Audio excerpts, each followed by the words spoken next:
Hey everybody, welcome back to another episode of Bench Mob. This is episode 4, and we're going to be going over the semifinal conference games and then giving our predictions for the conference finals matchups.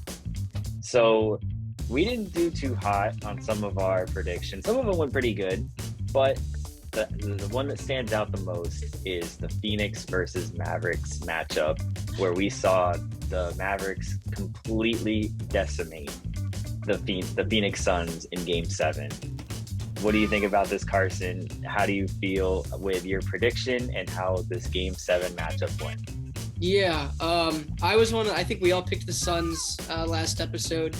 I knew there was always that potential for an upset because, Luka is just that out-of-this-world player. But I was like, there is no way the number one overall seed that won, over 60 games this year, Devin Booker, Chris Paul, that core that they put together that made a championship run last year. I was like, there is no way they get knocked out before the finals at least. And boy, was I wrong, because they showed up to Game 7 like they were asleep, bro. Like, Booker, CP3, I don't know what happened, but I forget exactly what the time was, but it was like Devin Booker didn't have any made field goals until 4:48 left in the third quarter or something, which is insane to me.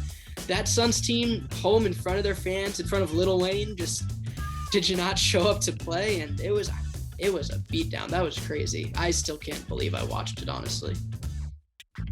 Yeah, that game was insane. And then moving on to our next matchup, I mean, you pretty much said it in our last episode, Kevin. Ja Morant's out. It's over for the Grizzlies. They blew the Warriors out in the next game, but it wasn't enough for them. They didn't have Ja Morant. So how do you feel about how this series went, Kevin? I think they had a great last hurrah in Game 5, where the Grizzlies, out of nowhere, they decided to give everything they had against the Warriors, but it still wasn't enough. Warriors took Game 6 unfair. Warriors took control of Game 6, and Grizzlies had a great season, and I think the Grizzlies should be proud of themselves for accomplishing what they did. They've got a very young core moving forward, and let's see if they can build on that. Yeah, and so our next series, I'm going to stick back here with you, Kevin. It was your Miami Heat taking down the Philadelphia 76ers. How'd you feel about that series? And I know you were glad that they finished that up before our next series went to a Game 7. Yeah, definitely. Very happy that the Miami Heat were able to start playing quality Miami Heat basketball again. For those of you Heat fans that watch this, you know what Heat basketball is. They were to take care of the Sixers in Game 5, then head on the road Game 6, finish them off. And I think this gives the Heat a lot of momentum. And this is going exactly as I planned.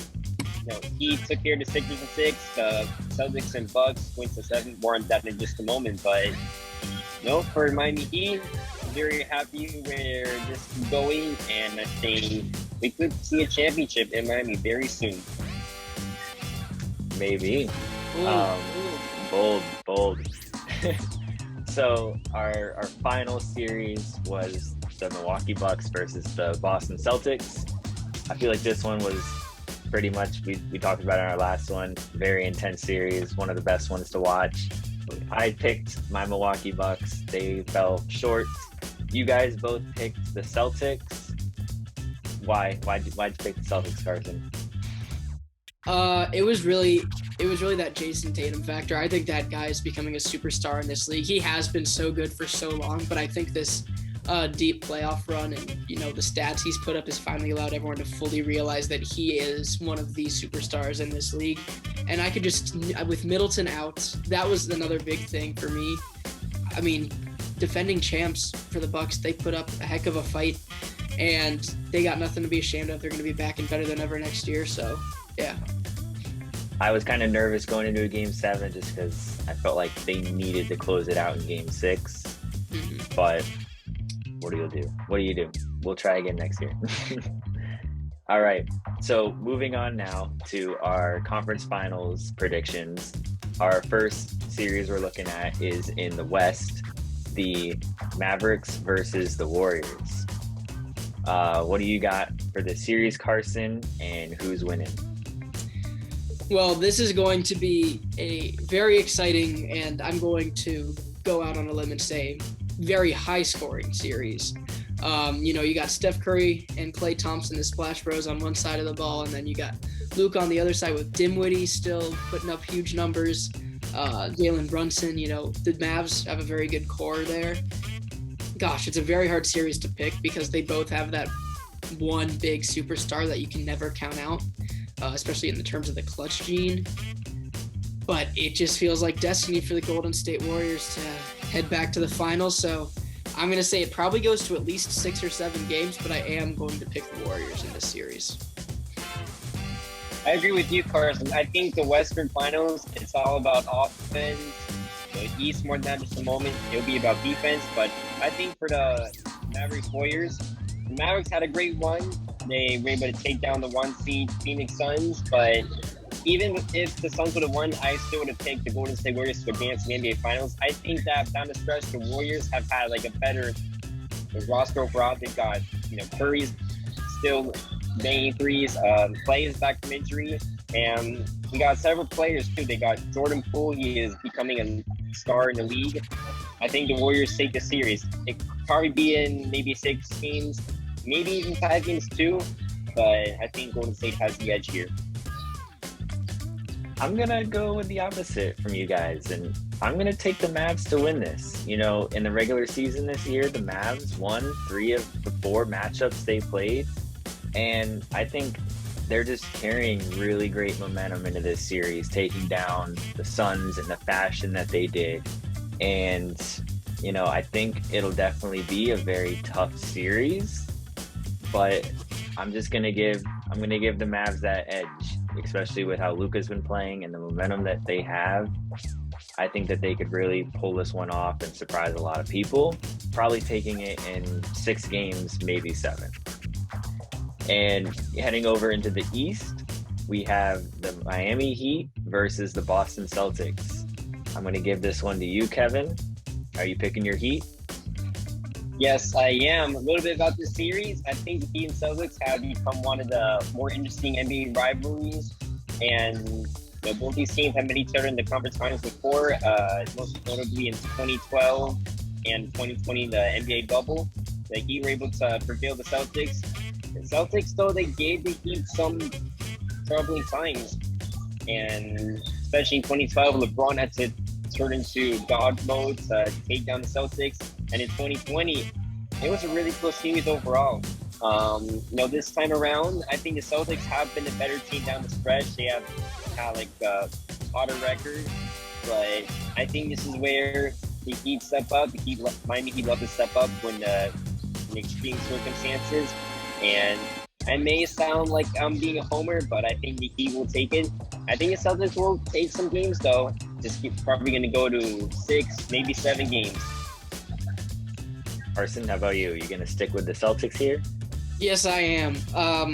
I think the Heat have a very good shot at winning it, obviously. I mean, they're here for a reason. Jimmy Butler, Jimmy Buckets, as you want to call him.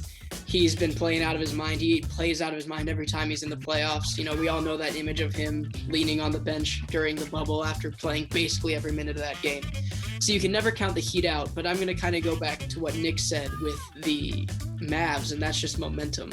And even though the Heat had one less game, and like you were saying, Kevin, the Celtics are coming in more tired, I feel like the Celtics also have momentum because they swept the Nets. That was not an accident. That you do not just sweep a team with KD and Kyrie. And then they battled back when facing adversity and beat the defending champs, who have maybe the best player on the planet on their team in the Greek Freak, Giannis. So I think the Celtics just have that momentum riding with them right now.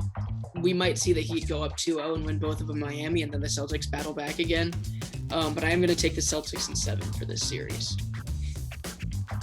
Yeah, I totally agree. I'm also going to take the Celtics for pretty much the same reasons you mentioned. I feel like they are coming in with a lot of momentum, and I feel like they took down some of the hardest opponents in the playoffs so far, beating the Brooklyn Nets and the Milwaukee Bucks, the 2 teams that played each other in the Eastern Conference Finals last season. And I just feel like the Celtics, when they have their offense clicking, they can be a much better complete team. And I just feel like that's going to be what's really important in a 7-game series. So I'm going to go with the Celtics here. I do think it'll go to 6-7 games. And I'm not completely writing the Heat off here, but I do think the Celtics will take the series.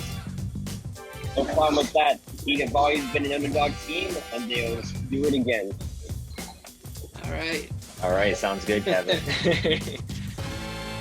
All right, well, thank you everybody for watching, and we'll see you guys in the next episode of Bench Mob, where we'll be going over the NBA Finals matchups.